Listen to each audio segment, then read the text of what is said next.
Dans un célèbre livre publié en 1902, Das Holländische Gruppenportrait, le portrait de groupe hollandais, l'historien de l'art autrichien Alois Riegel présentait pour la première fois l'histoire d'un sous-genre du portrait dont il situait la naissance au XVIe siècle et dans les Pays-Bas, le portrait de groupe ou portrait collectif. Dans ce genre, Jan van Scorel a joué un rôle probablement décisif. Sans doute, au début de son séjour à Haarlem, il peint le portrait de 12 membres de la confrérie haarlemoise des pèlerins de Jérusalem, considéré comme l'un des premiers portraits de groupe néerlandais autonomes par Alois Riegel. Cette confrérie, fondée une vingtaine d'années auparavant, accueille toutes les personnes ayant visité le Saint-Sépulcre à Jérusalem,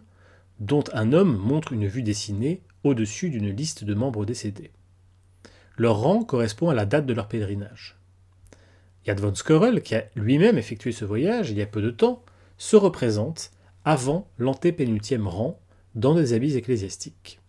Il porte une branche de palmier car il n'a effectué qu'un seul pèlerinage, contrairement à l'homme situé au deuxième rang qui peut se targuer d'être allé à 2 reprises en Terre Sainte.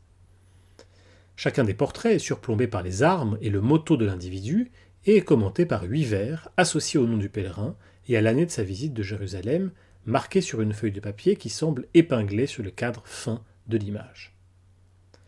L'originalité de ce tableau est d'avoir cherché à mettre en scène le portrait de ces 12 hommes à travers une procession à laquelle ils participent.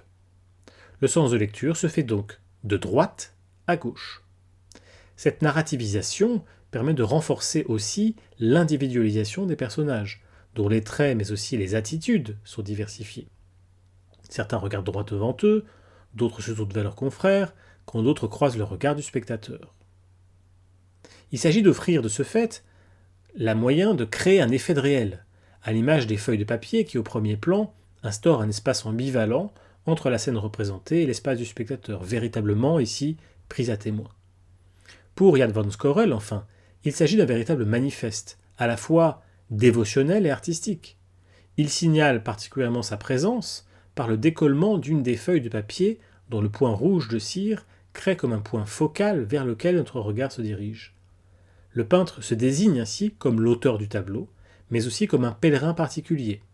pour lequel le voyage en Terre Sainte valait autant comme un pèlerinage dévot que comme une découverte du pays du Christ, susceptible ensuite de nourrir son propre imaginaire pictural, à l'image du mur atlantique devant lequel passent ces hommes, caractérisés par ses faisceaux et ses mutules. Avec Jan van Scorel, le peintre qui a souvent été présenté comme l'inventeur du genre du portrait collectif ou du portrait de groupe est Dirk Jacobs. Dirk Jacobs est l'un des premiers peintres importants d'Amsterdam, où il effectue l'ensemble de sa carrière. Né à la toute fin du XVe siècle, Dirk Jacobs n'est documenté que tardivement, à partir de 1546, 2 ans avant qu'il ne soit présenté comme le propriétaire d'une maison sur l'opulente Warmoesstraat. Sans doute cette lacune s'explique-t-elle, au moins en partie, par les activités du peintre dans l'atelier de son père, Jacob Cornelis van Ooststanen, où il s'est formé auprès de Jan van Scorel, avant de servir probablement d'assistant, mêlant sa production à celle de l'atelier familial. Neveu de Cornelis Buyss, cousin de Cornelis Buyss le fils et frère de Cornelis Jacobs, Dirk Jacobs fait partie d'une importante dynastie de peintres dont il est pourtant progressivement détaché en faisant valoir une approche artistique plus orientée vers l'imitation de la nature que vers l'imitation des maîtres anciens et modernes, comme le montre la prédilection de Dirk Jacobs pour le portrait, dont il est l'un des meilleurs spécialistes à Amsterdam, ce qu'illustre entre autres ce portrait impressionnant d'un riche concitoyen d'Amsterdam, Pompeius Occo. Son portrait des 31 membres d'une milice d'arquebusiers, peint en 1529, avant d'être complété en 1559, est le premier portrait collectif de milice néerlandais que nous avons conservé. Moins linéaire que celle que promeut Van Scorel un an auparavant, la distribution des figures refuse l'isocéphalie stricte. L'esprit de corps de la milice est traduit par le fond et les vêtements sombres, qui créent l'unité chromatique d'ensemble. Mais pour éviter au portrait de n'être qu'une juxtaposition ennuyeuse de figures, celles-ci sont distinguées les unes des autres par leurs airs de tête, de 3/4 gauche ou droit, les traits et les chevelures fortement individualisées, les expressions allant de la simple neutralité à de légers sourires. Et surtout, par l'expressivité labile des mains par lesquelles les personnages se lient les uns aux autres, une main sur l'épaule, s'interpellent et traduisent leurs pensées ou leurs discours, ou s'adressent directement au spectateur. Le procédé, s'il a été probablement inspiré au peintre par les œuvres de Quentin Métis, ou plus probablement du maître de Delft, a paru suffisamment nouveau et vivant pour que, selon Karel van Mander, le peintre marchand d'art et collectionneur Amsterdama Jacob Egberts Rauwert avait demandé au peintre la permission de découper dans ce portrait un portrait spécifique, afin d'en faire un portrait autonome. Cette vie est également la qualité que le peintre recherche en impliquant les différents personnages représentés dans une véritable narration. Les cruches, les verres, les coupes et les couteaux brandis par les personnages montrent en effet qu'il ne s'agit pas simplement d'un portrait collectif, mais d'une scène de repas qui réunit ces hommes, et que le spectateur semble interrompre soudainement. Il s'agit sans doute du repas que les membres de la milice partagent annuellement afin de promouvoir les liens de sociabilité et de solidarité qui les unissent. Ici, la circulation du regard n'est pas assujettie à la forme du tableau, comme chez Van Scorel, mais à la liberté d'un spectateur choisissant de lier les figures les unes aux autres et créant ainsi un mouvement spontané. Peu de temps après Dirk Jacobs, Maarten van Heemskerck s'illustre lui aussi dans le genre du portrait de groupe, qu'il explore dans le cadre plus intime d'une famille qu'il connaît personnellement, puisque la famille de Pieter Jan Foppes, un sergent de la ville de Haarlem, l'a hébergé un temps après le retour de son maître Jan van Scorel à Utrecht. Ce portrait, qui s'insère dans le groupe pionnier des premiers portraits de groupe néerlandais du début du XVIe siècle, avec les précédents de Dirk Jacobs et de son maître Jan van Scorel, présente toutefois plusieurs autres singularités. C'est un portrait familial, où les parents, Pieter Jans Foppes et Aleid Matthijsdochter van Beresteyn, sont accompagnés de leurs deux fils, Jan et Pieter, dans les bras de sa mère, et de leur fille, Cornelia. Ils sont d'ailleurs plus qu'accompagnés, car en réalité, et c'est une deuxième singularité de cette œuvre, ces enfants occupent une place centrale dans ce tableau, jusqu'à pouvoir en être considérés, d'un point de vue narratif, tout du moins, comme les protagonistes. Les regards et les rires qu'ils échangent, les relations physiques qu'ils entretiennent avec leurs parents et avec leur environnement immédiat en font les moteurs d'une action, non pas fondée sur l'évocation de la mort ou de la vanité des choses, comme on l'a parfois expliqué, mais plus explicitement sur les plaisirs de la vie, que la fugacité rend d'autant plus important, et qui sont paradoxalement monumentalisés, mis en valeur par la représentation elle-même, à l'image des nuages qui, à l'arrière-plan, semblent éternellement balayés par le vent et permettent, par un contraste des masses, de mettre en relief et de mettre en valeur les saintes figures. Sans doute le tableau n'est-il pas exempt de dimension religieuse, à l'image du plus jeune fils représenté nu qui tient le chapelet de sa mère, tandis que son frère et sa sœur s'amusent de la ressemblance des perles de ce chapelet avec les cerises, souvent présentes dans les Vierges à l'enfant néerlandaises en référence au sang du Christ. Mais sans doute n'y a-t-il pas plus à voir ici qu'une simple allusion à l'idée d'une famille suivant la parole du Christ, mais dont l'impression donnée par von Heemskerck est bien celle d'une famille vivante et spontanée.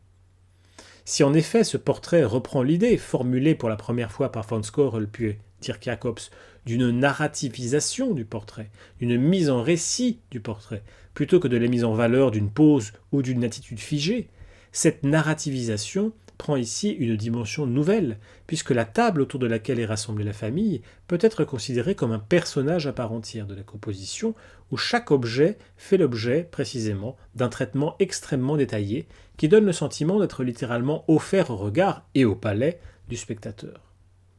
Si cette table est à ce point ouverte vers le spectateur, qui a presque l'impression de partager le repas avec cette famille, jusqu'à être interpellé par le maître de maison, qui lève son verre comme on fait un toast, sans doute est-ce parce que le peintre, qui a eu l'occasion de connaître et de fréquenter quotidiennement cette famille avec laquelle il a vécu, fait-il lui-même partie de l'image.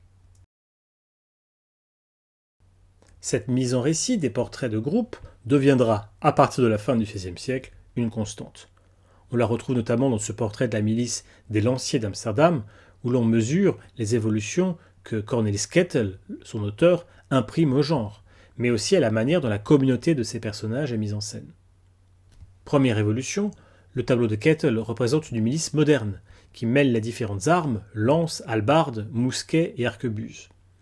Au sein de cette compagnie, la hiérarchie est désormais exprimée avec une très grande clarté, au sein d'une composition très rigoureuse.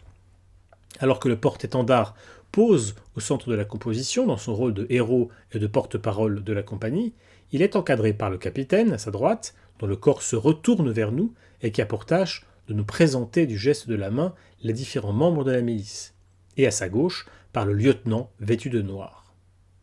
Deuxième évolution, les officiers sont désormais représentés grandeur nature, dans un tableau probablement destiné à être accroché relativement bas afin que le sentiment de présence des corps peints par Kettel soit renforcé.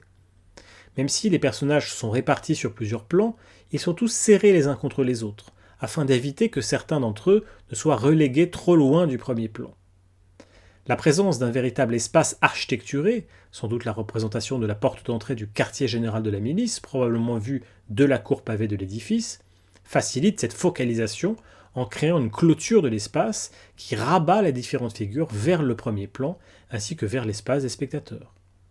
Ces différents officiers ne donnent pas l'impression de poser, mais de s'être réunis, peut-être avant de défiler dans les rues, et d'avoir été comme surpris par le peintre au moment de cette action. Un certain nombre d'entre eux ne semblent pas conscients de la présence du peintre et des spectateurs, tout comme le petit chien qui se jette au pied de l'hallebardier au deuxième plan. Troisième et dernière évolution notable, liée à cette figure de petit chien, Kettel cherche désormais à créer une véritable scène de vie. Par la variation des poses, des attitudes, des armes, des vêtements, il s'agit d'individualiser davantage encore chacune des figures, mais aussi de créer le sentiment d'une foule bigarrée. Le principe de la composition isocéphalique, cet alignement des têtes, est retenu encore par Kettel, mais il est aussi nuancé puisque cette ligne est désormais fluide et courbe, afin d'épouser la taille différente des personnages peints. Cette histoire du portrait de groupe est loin d'être achevée, car les exemples les plus spectaculaires sont ceux que l'on retrouvera dans l'art hollandais du XVIIe siècle, que nous verrons dans les chapitres 19 et 20 de ce cours.